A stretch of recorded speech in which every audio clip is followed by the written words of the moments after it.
What if your town's hero was actually its biggest nightmare? Football was more than simply a pastime in Blackwood, it was a religion. But when the new member joined the team, everything seemed different. He never said where he came from, never rejoiced with the others. Then, players started disappearing. Whispers spread. Strange symbols emerged on the lockers. At night, something lurked beneath the bleachers, observing. Was this just paranoia? Or had something horrible seized the field? One cheerleader was about to find out, and wished she hadn't. Blackwood, Texas is a place where time stands still at daybreak. It spread among the mesquites and fields, like if torn from an old picture. Highway 36, the town's lone main roadway, ran through it like a vein in an oak leaf. Every home had its own story, the white one with the blue shutters, the McCall family, who had been here since the Great Depression, the shabby bar Old Jack's, where the beer never ran out, and the library, which had a wobbly sign that had groaned in the wind for 40 years. Here they lived in accordance with the natural cycle. The children were familiar with every route in the county, from the ancient bridge over the river where they fished for crayfish to the abandoned farm on the outskirts where a mystery fire had happened. They rushed through the streets till dark, certain that nothing evil could happen in Blackwood. Sheriff Barnes carried a gun only for law enforcement purposes. The last significant crime occurred before the current mayor was in first grade. But Blackwood's true heart beats in the high school stadium. Every Friday, when the fall sun casts its final rays through the woods, the entire town holds its breath. Farmers shuttered their stores 1 hour early. Mrs. Peterson closed her antique business, despite the fact that she typically stayed until 9 o'clock. Even the city councilmen, who typically spent their evenings in the saloon playing dominoes, raced to their seats in the stands. The stadium was blazing with dazzling lights, like a lighthouse in a sea of Texas night. The Black Wolves did their magic in front of a crowd of 2,000 people. Every touchdown was a celebration, and every defensive tackle was a titanic struggle. In those times, Blackwood became more than simply a dot on the map. He became a legend. There was no place for secrets here. Perhaps they were too well hidden. Under the creaking old stands, in the darkness beneath the stands, where no one looked.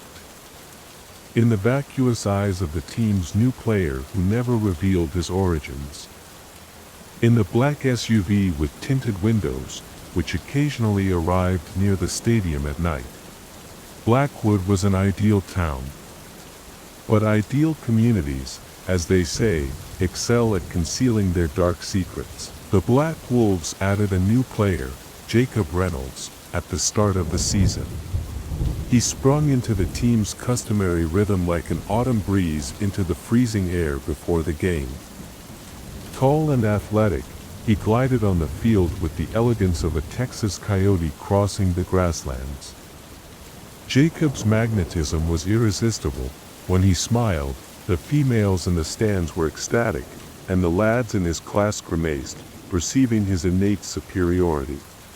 In just a few weeks, he rose to prominence on the squad. His touchdowns appeared to read opponents' minds before they knew it. Coach Danvers described him as a natural leader, and local media had already christened him the unsung miracle. But Emily noticed something that others didn't. When everyone was celebrating their successes, she would catch his brief, unsure looks, moving to the side, as if he was always glancing back at someone. Jacob seldom discussed his history.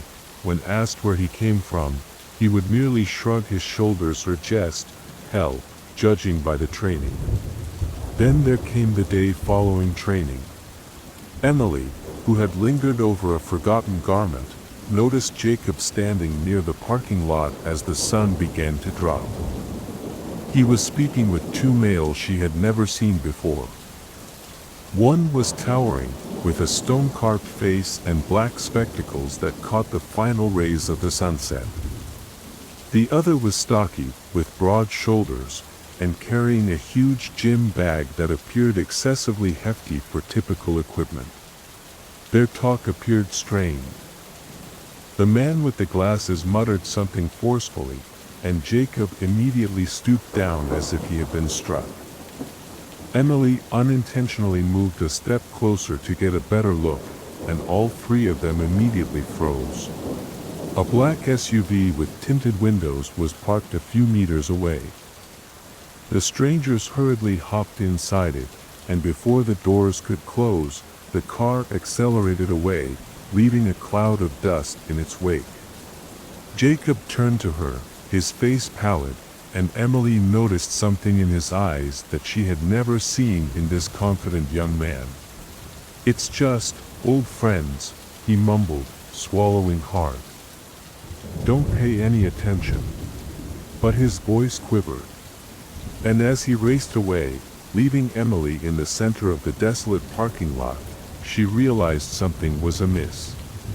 Not so for him. Not so for these friends. And possibly not in this entire metropolis. A week following Jacob's visit, something happened that rocked Blackwood to its core. Michael Harris, the team captain, is gone. Michael was more than just the Black Wolves commander. He was the team's soul, the one who sparked a fire in every player's eyes before each game. His laughter resonated throughout the locker room, and his confidence on the field was as rock solid as the canyon walls. And now he's gone. Did not attend training. I did not answer any calls. Didn't leave a single message or indication. His bed at his parents' residence remained unchanged since the morning he was last seen. His favorite outfit was still hanging in the locker. Even his retriever, Buddy, was hunkered by the entrance, waiting for his owner to return. The police launched an inquiry, but all roads went nowhere. Maybe he ran away with a girl, some speculated. Didn't he get tired of this town, some muttered. But Emily knew Michael. He would never abandon the squad before a crucial game. He would never abandon Buddy. He never left without saying his goodbyes. There was one more thing upsetting her. Jacob has changed. He'd grown much more reclusive than usual. He frequently left the locker room during training to chat on the phone, and his countenance was always strained following these discussions, with his hands shaking slightly. One day, while gently passing through the rear room near the stairs leading to the emergency exit, she heard his voice. "I don't want to do this anymore." His comments were low but terrifying, as if he were speaking not to himself but to someone invisible on the other end of the wire. "This is getting out of control." Then a long pause. "You do not comprehend." He was not supposed to find out. Emily's heart fell. He. Who is he? Michael? Her suspicions, which had hitherto been hazy and unpleasant, now got shape. What if Jacob did not join the squad by chance? What if his entrance was part of something larger? And, most crucially, what if he knew where Michael was? Emily was unable to sleep that night while lying in bed. She couldn't stop wondering why Jacob was so terrified. Who is he speaking to? And what exactly happened to Michael Harris? Someone was monitoring her house from outside the window, in the dark. And this person also had the answers. During another game, when the stadium was filled with fan cries, Emily unintentionally discovered a secret that would change everything. As she entered the locker room to retrieve her missing lipstick, she realized Jacob's bag had been stolen from beneath the bench. A black notebook's corner poked out. Emily's pulse raced as she grabbed for the treasure despite knowing she shouldn't. The notebook felt unusual to the touch. The leather cover was rough, as if it had been ruined by water, and the edges were torn from being carried around frequently. Emily froze when opening the first page. These were not ordinary notes. The numbers and characters resembled a cipher, scrawled in a tense yet legible handwriting. Some pages were ripped off, while others merely included single sentences like, "I can't take it anymore. They know." If he said. Emily's fingers involuntarily grasped a notepad. It was evidence. But of what? Without considering the ramifications, she tucked the notepad in her sports jacket. On the walk home, she pondered the worst-case scenarios. Perhaps these were the coordinates of the location where Michael's body was hidden? Or is it the code to something more worse? She spent hours at home, confined in her room, attempting to solve the problem. The internet gave the answer: geographic coordinates. They began a search and pointed to an old abandoned property 15 miles from Blackwood that had been said to be. There was a fire there once. Nobody goes there after dark. They say you can hear voices there. Emily couldn't simply wait. The cops were not discovering anything, and Michael may still be alive. She took a torch, a smartphone, and pepper spray, a 16th birthday gift from her father, and headed out to investigate the truth. Emily visited the farm at night, when even the owls were scared to screech in the deep calm. The road curled like a snake across the frost-covered meadows. The old farmhouse loomed before her, ugly as if it had been carved from a nightmare. The barn stood turned on its side, its smashed windows like empty eye sockets. The wind danced with the creaking gates, producing groan-like sounds. She went cautiously, the crunch of a limb beneath her feet echoing in the dead calm. The flashlight sent a throbbing beam into the darkness, revealing the dust that swirled in the air like ghosts from the past. Then she saw. Michael's belongings sat in the barn's corner, behind a pile of decaying straw.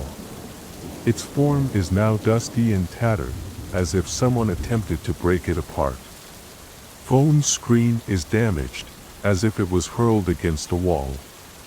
His favorite bracelet was the same one he wore every day, inscribed with the words, "Never retreat." It was not an escape. This was an abduction.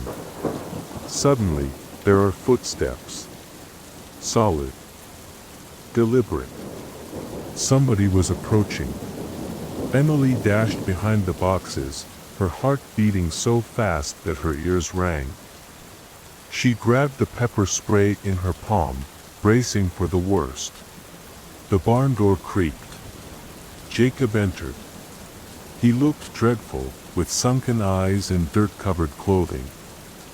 He looked about, uneasily, before reaching for Michael's belongings. His hand shook as he gathered them into a bag, as if he were terrified they may explode. "God, what have I done?" he muttered, his voice filled with pain, and Emily's chest clenched. He disappeared as fast as a shadow. But Emily couldn't stop. She followed him, hiding in the long grass, which begged, "Come back." But she didn't listen. Because she realized Jacob was at the core of this nightmare. And if he is still alive, where is Michael? What's worse, who else knew the truth?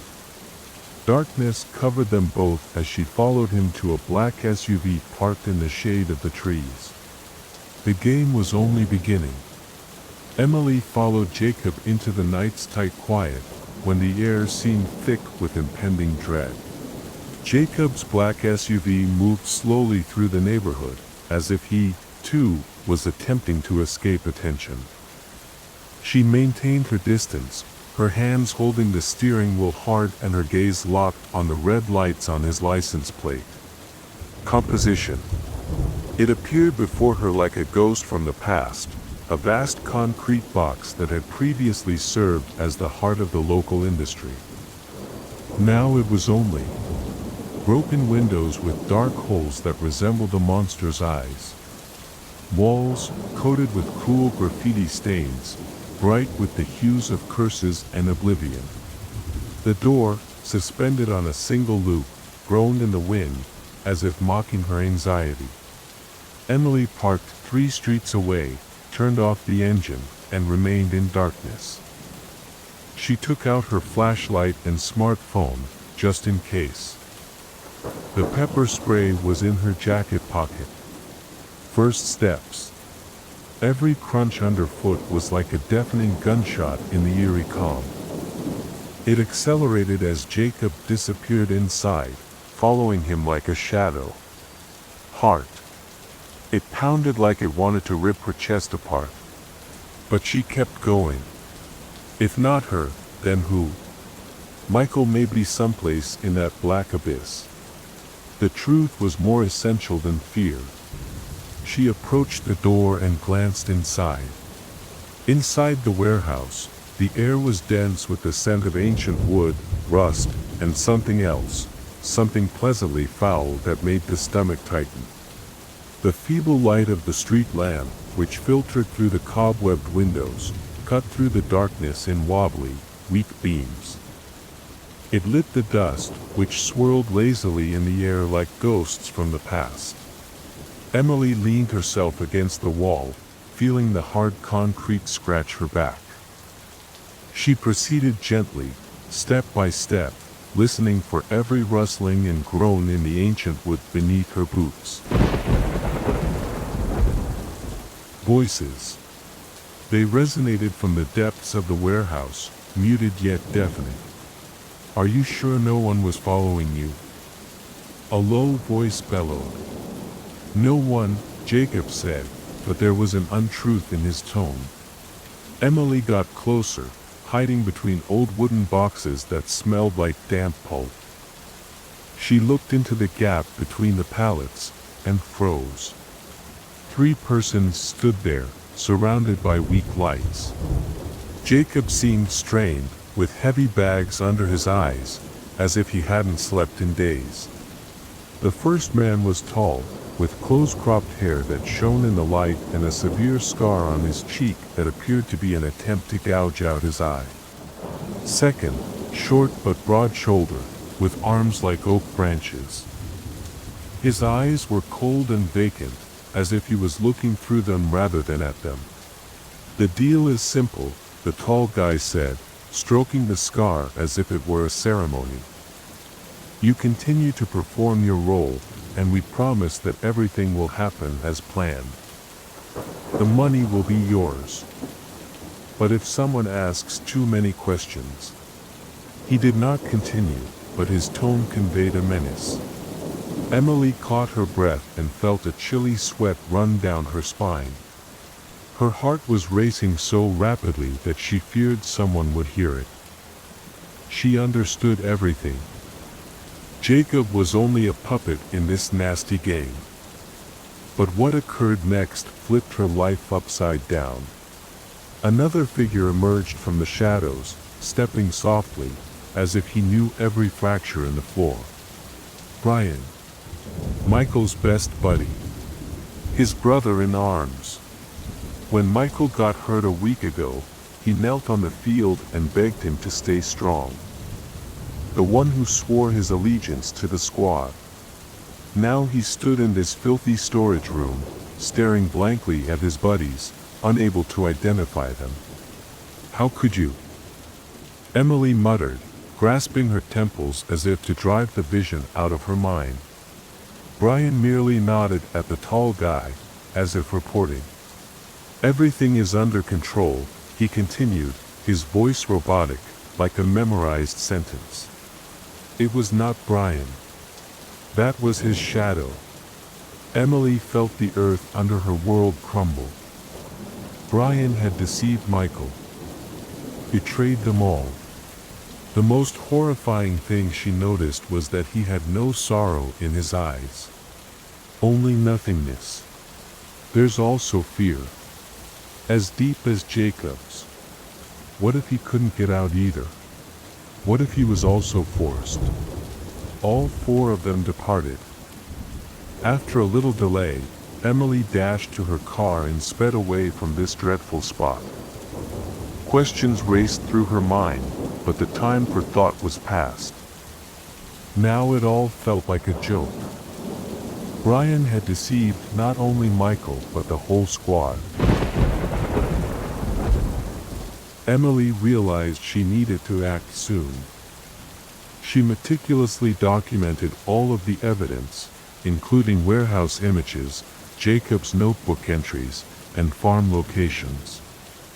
But, before going to the police, she required definitive confirmation. She waited by his car after practice, hiding in the shade of the parking lot. The air was dense with anxiety, and her fingers frantically drummed on the phone's body, which was already recording. When Jacob appeared, his expression transformed, as if he had saw a ghost. He paused, his hand stuck on the handle. "You know where Michael is," Emily remarked, emerging from the shadows.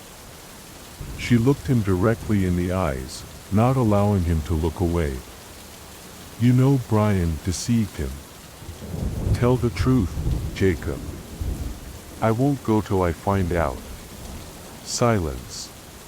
Only the distant chirping of grasshoppers in the countryside. Jacob closed his eyes, as if gathering power. When he exhaled, his breath trembled like autumn leaves in the wind. "You don't understand, Emily," he said, his voice cracking. "I did not want to be a part of this. They forced me." "Who?" she yelled out, taking a step closer with the phone in her pocket. Jacob looked around to ensure that no one was listening. Then he dropped his voice. "These individuals. They have complete control." Brian and several other squad members were involved in match fixing. They were deliberately losing to generate money. Michael learned about it.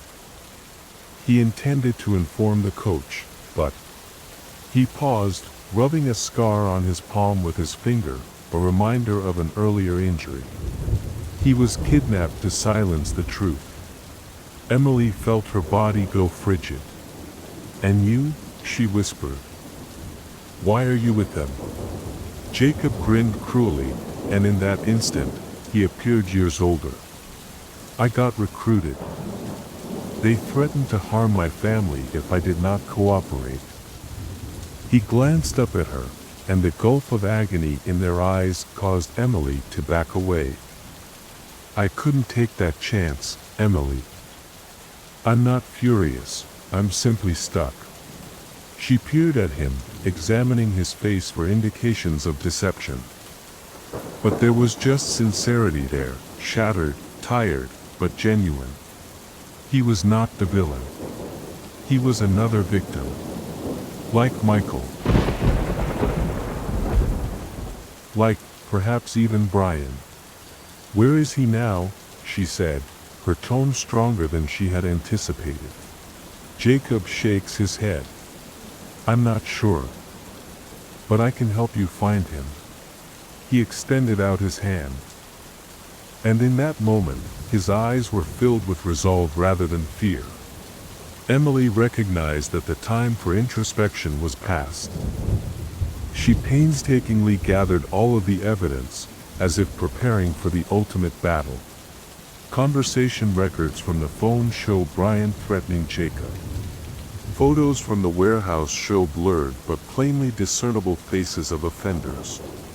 Coordinates of the property and Michael's bloodied bracelet. Video in which Jacob reveals everything. She reported everything to the police, but she believed it wasn't enough. The evidence was circumstantial, and the culprits were powerful. Then she devised a strategy. The next day, the stadium was full with yells. Thousands of followers, unaware that their idols were traitors, gathered on the field with a placard reading, "We know the truth," her hands quivering but her gaze steadfast. Jacob saw. His eyes were filled with horror. He knew what was going to happen. But there was also relief. The chains had been broken. In a couple of seconds, cops invaded the field. Brian rushed toward the goal but was pushed down. His accomplices attempted to blend in with the crowd, but were called out. Emily dashed towards Jacob, clutching his hand. "Where's Michael?" she yelled, unaware that her voice had become a scream. Jacob gestured towards the exit. "In the warehouse. In the basement. He's alive." The final word he spoke as if it were a prayer. And suddenly everything became muddled up, sirens, screams, tears of relief. But Emily was already running. Because the game has not ended yet. Because the youngster, whom everyone assumed had died, was waiting to be rescued. And she was the only one who knew where to find him. The saga of the Black Wolves wasn't over. Police spotlights lit the warehouse basement, exposing a man resting on dusty planks in the dark. Michael was still alive, but his appearance was horrifying. Sunken cheeks, blue under his eyes, and hands bound with unclean rags. When he raised his head in response to the disturbance, his eyes, despite their exhaustion, shone with a warm glow, the first true light in this hell in weeks. "Emily." His voice was weak and barely audible, yet it was so powerful that the girl's breath hitched. He extended a shaky hand, the fingers of which still had blood under the nails. "You saved me," he said, and one whisper contained a full story: fear, hope, and unbounded thanks. I knew you could." Following the affair, Blackwood was never the same. A city that once prided itself on its togetherness and purity now carried an indelible sense of humiliation. The streets, which had only yesterday been alive with joy and support, were now filled with murmurs of treachery. The Black Wolf Squad did not just disband. They were pulled from school albums, images were taken out of store displays, and flags were removed from the stadium front. It is as if they never existed. Like a humiliating page that they are attempting to forget. The worst part, however, was the court hearing. Brian and his pals stood silently, their expressions flat and disinterested. They did not protest or cry for compassion. Their eyes were glassy, as if they were peering beyond the hall's walls into a distant, unknown reality. After the judge imposed the punishment, the question of who was behind it remained unanswered. Because these people were only entertainers. Pawns in someone's larger, darker game. However, there were no responses. Only quiet. Brian's lifeless eyes revealed a single inscription: "We were just part of something much bigger." Emily continued to live her life, but nothing remained the same. She went to school, laughed with her pals, and supported her new team. Everything appeared to be the same as before. But suddenly, shadows had emerged in her world. Shadows that resembled, even close friends may have secrets you should not know. Even in a city where everyone knows one another, the most horrific secrets may be kept. Even heroes may become puppets. Sometimes the reality was so awful that I lost my breath, that it scorched her heart and left wounds on her spirit. But Emily concluded it was better to know the truth than to live in a lovely lie. Because lying is contagious. It progressively eats away at everything, reducing even the brightest emotions to dust. The city declared her a heroine. Her photographs appeared in publications, she was interviewed on the radio, and passers-by on the street smiled at her. But that didn't matter to Emily. The key thing was something else. That she rescued Michael. The one who halted the evil that threatened to ruin their small planet. Something that helped Jacob achieve atonement. But every time she passed the old stadium, she felt as if someone was watching her from beneath the stands. Every time the wind blew through the abandoned warehouse's broken windows, she could hear murmurs. "Are you sure it's over? Are you sure you found out the whole truth?" Emily didn't respond. But deep down, she understood that certain mysteries remained hidden in Blackwood's shadows. They'll resurface sometime. Emily saved Michael. She revealed the plot. She even helped bring the criminals to justice. Is that really the end of it? That night in the warehouse transformed her life. During games, she sometimes feels like unseen eyes are watching her from the empty stands. In the abandoned barn where they discovered Michael, noises can still be heard through the rotting wood. If you believe you know the entire truth, you are misinformed. The game has just started. Would you have remained silent if you known what they did to the other missing players?